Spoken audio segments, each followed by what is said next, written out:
architect of vocals. He is a creator of a sound that will never go away. He is the creator of a community that is stronger than ever. And I'm so excited that March 8th, we get the band's 19th studio record, Invincible Shield. We've got a date in Jersey at the Prudential Center on the 19th of April. And I give you, dare I say it, can I call you my old friend, Rob Halford? Hello, Terrie. Hello, everybody. Hello, 1055. Man, this is so great. Yes, you can say my old friend. When you say my old friend, I think of Gandalf and with this beard. No, my old friend, that's beard. Not old. My old friend, that's not old. No, I know what you're saying. I know what you're saying. I love you so much. And this is so great to speak with you guys again and to get all primed and ready for Priest's new album, The Invincible Shield, and the shows that we're bringing back to your part of the world. It's just so exciting. We have 3 singles that are out now, Panic Attack, Trial by Fire. And let's start with Crown of Thorns. I was going to wait, but let's start because we're talking about the singles. That song to me is like a big giant, a metal hug. Like I feel that there is some kind of this optimism and this anthemic sense of all of us together, sense of self, just from the opening riffs of this song. The video is just brilliant and beautiful with the band together, showing that chemistry that is the authenticity of Judas Priest. So talk to me about that song. Well, you've answered it all. What you just said there, Terrie, was so articulate and spot on. All of those feelings, I will amplify in my response to that observation that you've made. It is all of those things. It's a very real, tangible song that talks about the affirmation of love and the struggle that we have to go through to find love, to find true love. You know, it's a hard thing, isn't it? Love is this thing that you've got to keep working at. You've got to keep needing it. You've got to keep saying to the person that you love, I love you, you know. Every time when Thomas and I go to bed, I go, I love you. We've been saying that to each other for 300 years. So that part of the love message in this metal song, and it is a metal song, is important. Yeah, we can have those. We can have those big emotional metal community group loves because we're the same as everybody else in that respect, you know. So what I do like about the song is that, you know, let your voices fly and this feeling of unity and caring for each other and just being aware of where we are in our friendships, in our relationships, whatever they might be. It really is. It really is holding the horns up in the shape of a crown. Yeah, yeah. And you can see that in the video. That's what I love. I love when a video gives you that feeling of exactly what the song is about. Now, when you guys all get together back in the studio, you know, we went through such a crazy time from 2020 to now. And I would imagine that this record took time to kind of get off the ground because everything changed. Our world changed. It was turned upside down. When you guys get back into the studio and you're just there, you and the bands and the guitars and, you know, what is that like for you now versus before? It's the same as it ever was. It's a blessing. There's a feeling of being grateful. There's a feeling of, oh my God, we're still here over 50 years later in part of the essence of Priest. But, you know, because Priest is more than one band member. Priest is this entity. Judas Priest has been in the heavy metal world for over 50 years. So the fact that we're still able to resonate and show relevance, particularly with this new music from Invincible Shield, is incredibly important to us. And it's just this combination of instinct as people when we're in each other's presence to write music, you know. And I think what is also important, that we don't use this word very much these days, trust in each other, trust in, you know, the love that you have for each other in the band, because the value that trust carries is enormous. When you have trust and faith in whatever it is, great things can happen. So all of those parts of who we are in Priest, as we are in 2024, 50 years after Rock-a-Roller, That hasn't September. changed. September is the Yeah, anniversary. September. September. Yeah. Crazy, crazy, crazy. So all of that's like a linear thread. And I just love that nothing's diminished, you know. Oh, we've got But to I make think another you're a album, you part of know. that. See, I think you're a part of that. I think you have always been, you've been one of the first people to speak out and I think be a trailblazer for inclusion in the metal community. There's inherently that sense with you as a pioneer for kind of perpetuating that feeling.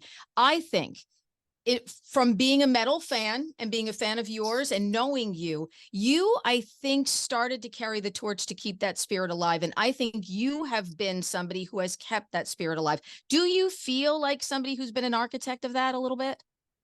I think you gain the wisdom of responsibility the longer that you are in your given work, you know, and the creations that you make, the albums that you make, the shows that you give, the bond and the trust that you have with each other when it comes to priests and the fans that we love so deeply. Yeah, it's tangible, and I can't let that go. You know, that's just, it's important. That vitality and the inspiration that you get from all of the big picture of what is Judas Priest is just a very, you know, very real personal affection, and I can't stop being that as a person. That's how That's how I am. This is just me. And That I is why think I that love just you so much. Yeah. I Yeah. think this is just, you know, pushing out who you are, and I think, you know, look, where I am in my life, in my septuagenarian years, I relish it more now than ever before, and I don't want to let it go, and I treasure it. I treasure our fans. Every single one of our fans is important to me, and so, you know, you never lose sight of that. It's important not to be dismissive or to damp it down. Don't do that. You've got to keep that nurtured, much as you do, you know, nurturing love in whatever shape or form that might be. I believe me, I've seen that because we've had you at our studios and Yeah, you have signed for people in the parking lot, and you just, yeah. you're the same guy that you always were. All right, so you mentioned it, so I got to mention it. 50 years rock and roll. When I look at those videos of you on the old gray whistle test, I love those. I watch those. I'm like crazy to watch those. You Dreamer Deceiver, and when you look back on that, dare I say it, like that kid who was fronting that band, what do you feel now when you look back on that person? Is he exactly the same person, or is he a completely different person? I think it's the same person. I think this the same person then, 50 years ago. I'm still the same person now, but I've just got, my head is like this metal museum. And, it's just full. It's just full of wisdom. It's just full of wisdom, and again, being so grateful and being so blessed. And my God, you know, if you'd have told me then on the old grey whistle test, 50 years from now, you're going to be talking to Carrie at the Rock, I'd have said, no, what are you smoking? What are you smoking? It's crazy. But it is so beautiful. You know, it's such a beautiful expression of life. I tell you what's so cool about that reference. My sister, my beloved sister Sue, she has that same coat, you know, that kind of purpley red coat. She's Yeah. still got that.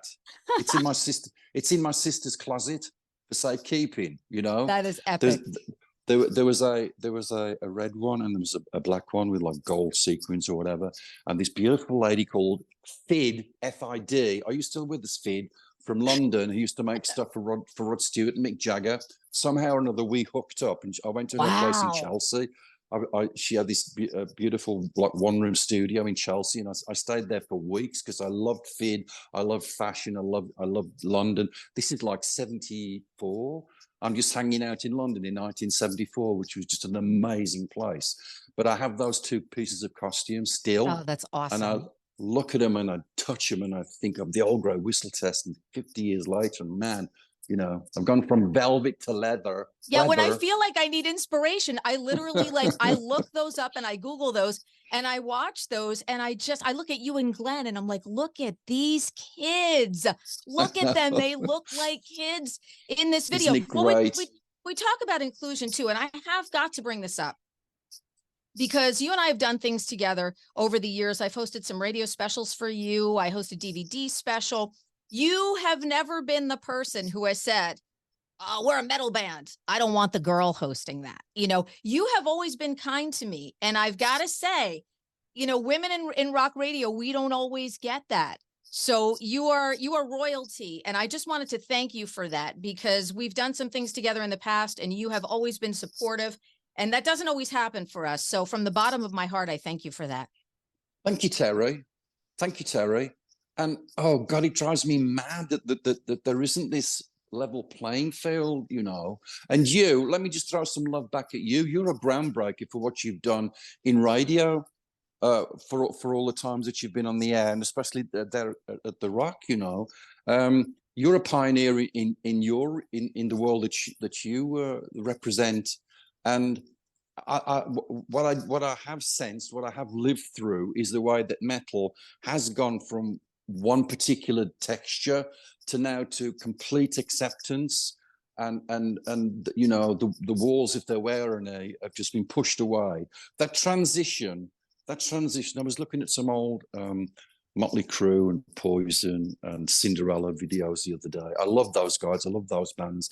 But you think where metal was enmeshed in that era, trying to break through and trying to break out, and to try to remove this horrid place that a lot of women, women in business, a lot of women in the entertainment industry, all the struggle that girls went through, and now to be in this place where we're at, which is totally more acceptance. Although you guys still get, you guys are still not in the place that you should be.